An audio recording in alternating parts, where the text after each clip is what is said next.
so first game we have on the dock is going to be Disney Mickey and Friends Food Fight, an all-out dash to toss those snacks. Now this is for ages 6 and up, for 3 to 5 players that plays in 15 or more minutes approximately. So it does say up to 5 players, which is great for families, because not all families only have 4 players. Multiple ways to play, simultaneous fast-paced dice game. So we're going to be looking for some dice in here. That should be fun and interesting. And of course, who does not enjoy a good Disney-themed game with Mickey and Donald and Goofy and Minnie and Daisy? Let's see who else is in the box as well. So let's get this cut open and see what's in the box.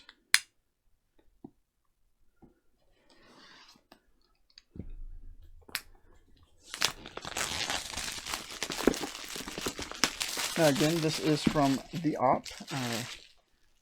They did send this to me to review and create some content with, so big shout out to them, and thank you for the opportunity to show off some of your games from the company. So let's see what's in the box here. As expected, right on top we have a rule book. It's always great to know that these are not buried under everything when you open the box, so you can open it quick, verify the rules before you open everything if you're not ready to play yet. This does feel like a very thin rule book, so it should be easy to learn. So let's open it up, and we got an overview. We got components laid out, telling you the number and pictorial with a very small setup picture right here, so it should be very easy to set up. Basically, something in the middle of the table, what each player gets, and breaking it down by number of players and number of pieces. Pretty easy to read. You have a quick object of the game. You got your gameplay. It shows you the different foods, directions, quantities, quick how to win. Just first player to receive 3 Mickey medals. Some variations on gameplay. And then on the back, continues with variations. And then options with for playing with kids. And that's the rulebook. That is that short. So really the front looks like the box, so you don't even read that really. So, and all the main rules are primarily one page. Like, this is super easy to learn, it looks like. Okay, so under the rule books, we got in the box a bag of pre-punched cardboard pieces, some small dice, the Mickey medals, which also appears to be cardboard, and some boards, and then a very simple insert. At least it's not plain white. I've seen a lot of inserts that are just plain white cardboard. This at least pulls it somewhat into the theme. It's not going to do a huge amount. It at least keeps these boards from sliding around too much in the box. Okay, so let's take a quick look at these boards. So they've come wrapped with this basically paper.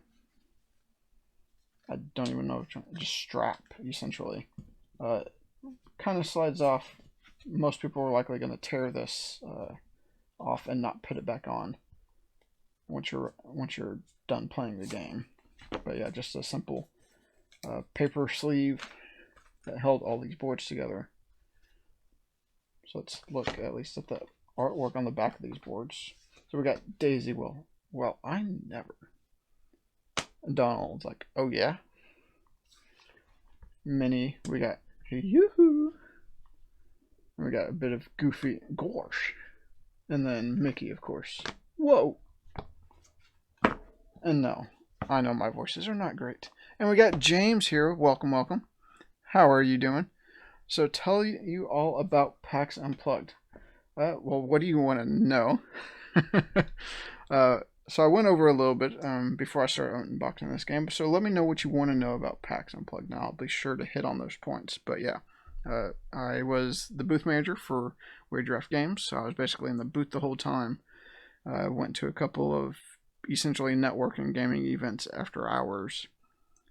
And of course I saw you there.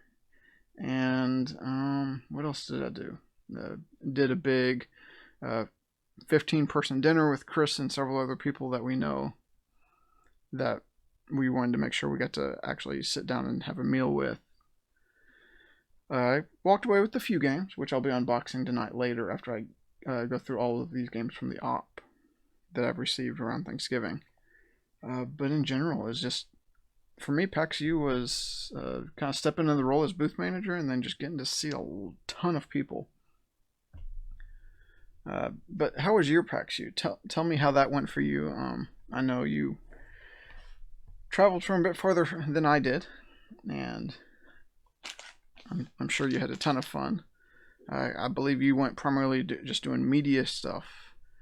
I don't think you worked in a booth like I did. So tell me how that went for you.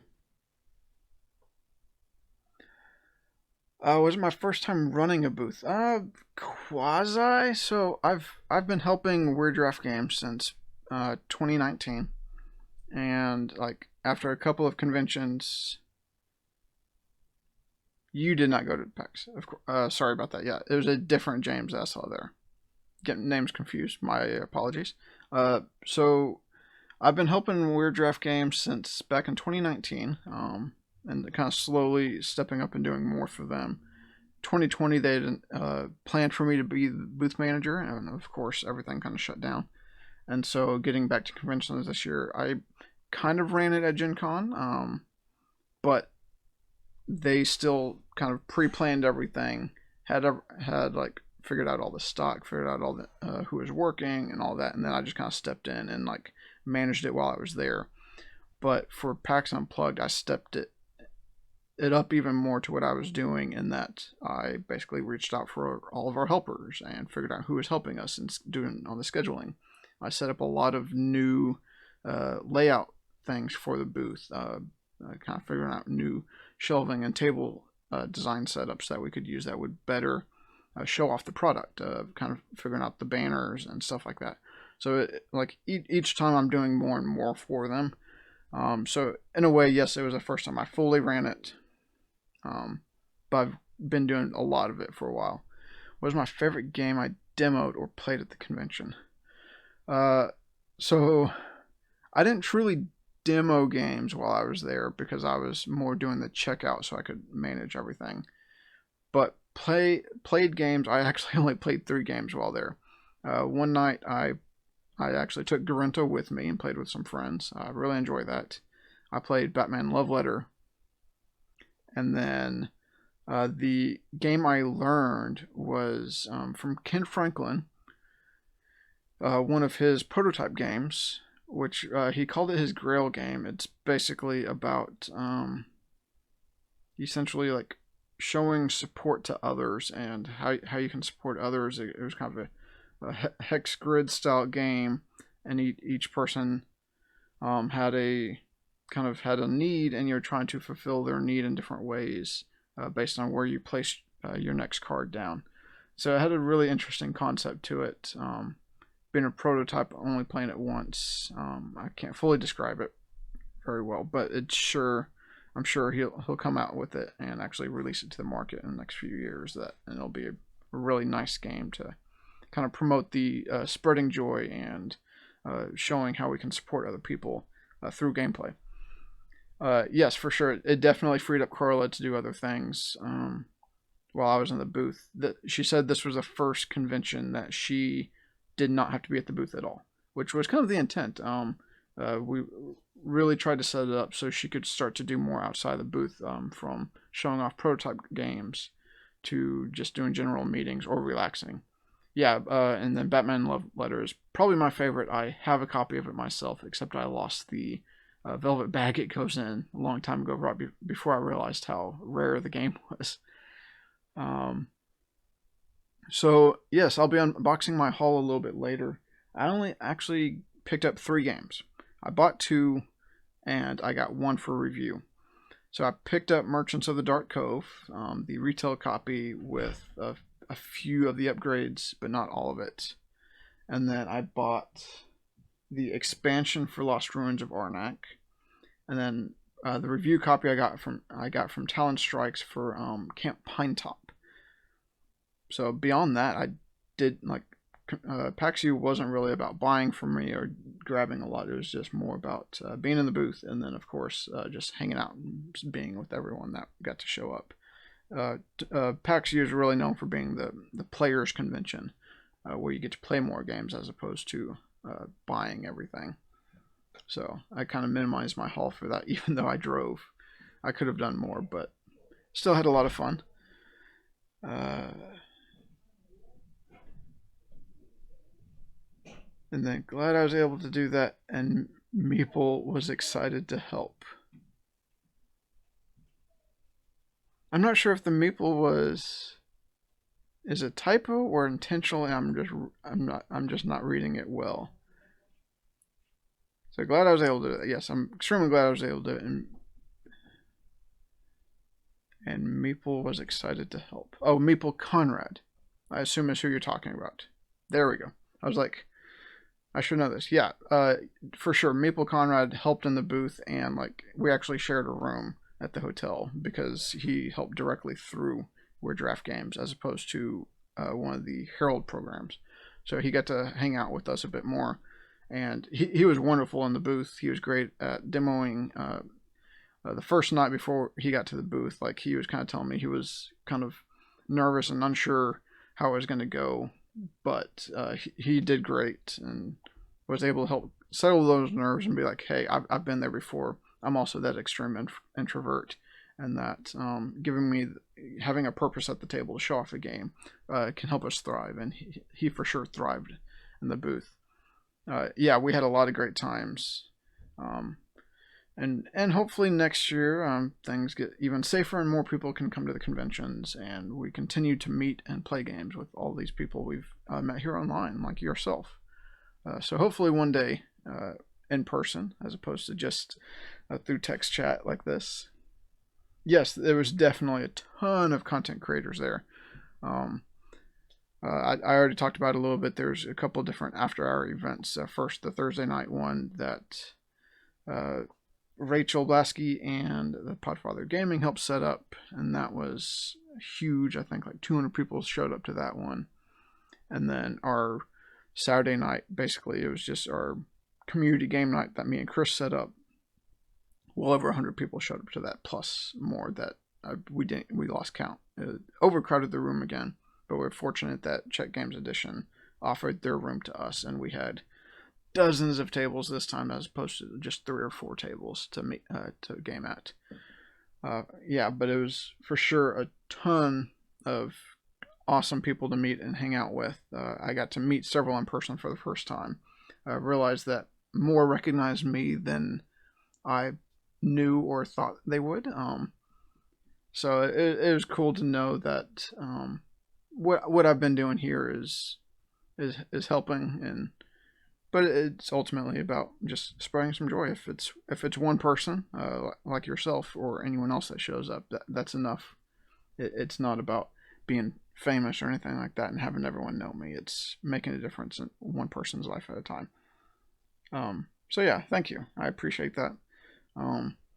I should probably get back to unboxing this game. Otherwise, I'll talk all night about PAX Unplugged and such. Where was I? Oh yeah, Food Fights. The Disney, Mickey, and Friends all-out dash to toss those snacks from the op. So initially we looked at the back of these player boards, and we had like Mickey and Minnie and Donald and Daisy. And then we have this food tray that goes in the middle of the table. A little bit of Mickey outline. Looks like some splattered food to begin with. We have these Mickey awards. Now, everything was pre-punched and pre-bagged in this, which is interesting because we don't find many games like that. You sometimes find it in more kid-focused games. Now, this game was for ages 6 and up, so probably one of the youngest games we've opened for so far. So having it pre-punched is nice. So we'll take a look at these cardboard pieces. We'll at least see if they had any punch points from tabs to tears and anything like that. There's the lightest hint of a tab on these. It's hard to tell if they were punched or laser cut. They're very smooth. The printing is just a hair offset on a couple of these, but they've done enough with the artwork and bleeding edge that you're not cutting any of that art off. So most people aren't going to notice or care. But here we like to talk about quality, and sometimes that talks about the design choices and how well the graphic art is. So these are all those Mickey awards, and we read in the rule book, it takes 3 to win. So you really don't need that many of them in the game.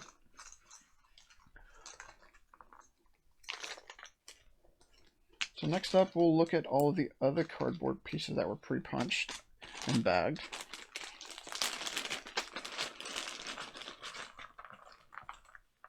So these are definitely thicker than those award pieces. This is pretty close to probably I'd say almost 6mm cardboard. It's a lot thicker than the average cardboard you're going to find, or chipboard that you're going to find for pieces in the game.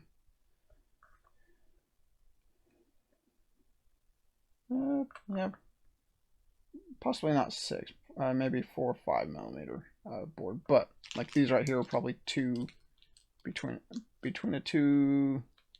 Yeah, those are probably 2mm thick. So these are at least twice as thick as the award pieces. But we got fries, we got the burgers, we got the hot dogs, we got the Mickey chocolate covered ice cream bars. We got our drinks. Just a nice assortment of those tokens. Nice quality. I don't see any major tears on any of them. It looks like there is not tears, but small fibers from when it was cut and then punched out. You can see some of these fibers coming off of it. So they've been punched, but not perfectly clean. Not a huge deal overall, though. Nice that you don't have to worry about punching it when you first open it. Now let's put these back and we'll take a look at the dice. Now, as you can tell, all of these were double-sided printed for the artwork. So yeah, you can see right here on my tabletop, all these small fibers came from that chipboard, all these pieces that I dumped out. So probably first time or two, you might have a little bit of cleanup to do. Not a major issue, but just something to be mindful of. And these are custom dice. These are a bit smaller dice than your standard die. It looks, are these, I'm trying to tell if these are printed or sticker. I think these are printed. Yeah, so all these are printed, custom printed. They are not stickers. They are not engraved. So a simple kind of smoky white die with printing on it. Multiple sides on these, like we got the burger, we got the Mickey ice cream pop, question mark, fries, the drinks, all the different foods. But because they're small, they're a little bit lighter than your usual die. So you're not going to have them super bouncing across the whole table. Now, of course, I do have a neoprene mat, so they're not going to be as loud or bounce as far. But they, as you can tell, they're rolling relatively decently, not super loud, not bouncing everywhere, which is key when you have a dice-based game, especially with kids that are a bit more rambunctious. You don't want them to fly off the table quite as easily. So let's see what happens if they get rolled on the cardboard themselves. Now, you got a little bit more sound, but as you can tell, they're not flying everywhere as well, like we talked about. So we have a couple different dice. We have the food dice. We have some dice with numbers 1, 2, 3. So it's like 1, 1, 1, 2, 2, 3. We have a right, right, left, left. Looks like 4 direction, any direction. And then we got a red Mickey on that one. A small assortment of all custom printed dice. Decent quality. I don't see any issues with them. But again, ages 6 and up, so just be mindful if you have kids younger than that around at the time, because these dice are relatively small.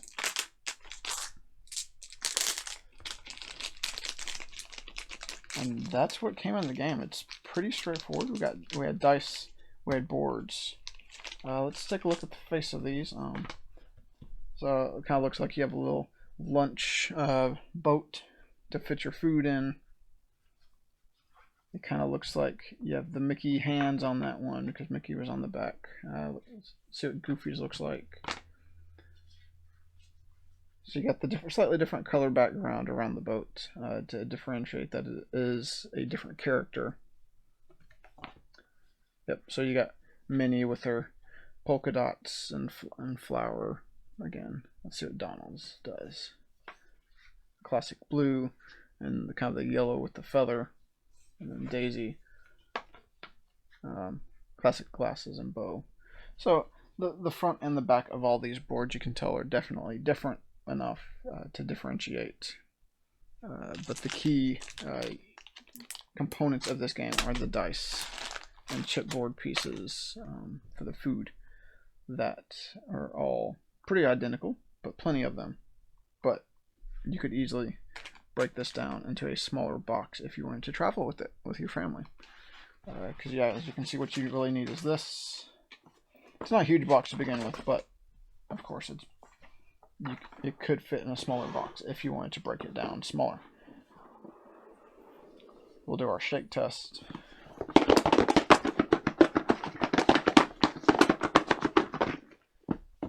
So I don't expect any major issues just because that insert should have held everything, all the boards in place. Everything already had a bag. So some simple organization sometimes is the best organization. No issues. And that was Disney, Mickey, and Friends Food Fight, an all-out dash to toss the snacks for ages 6 and up, 3 to 5 players. Plays in about 15 minutes or so.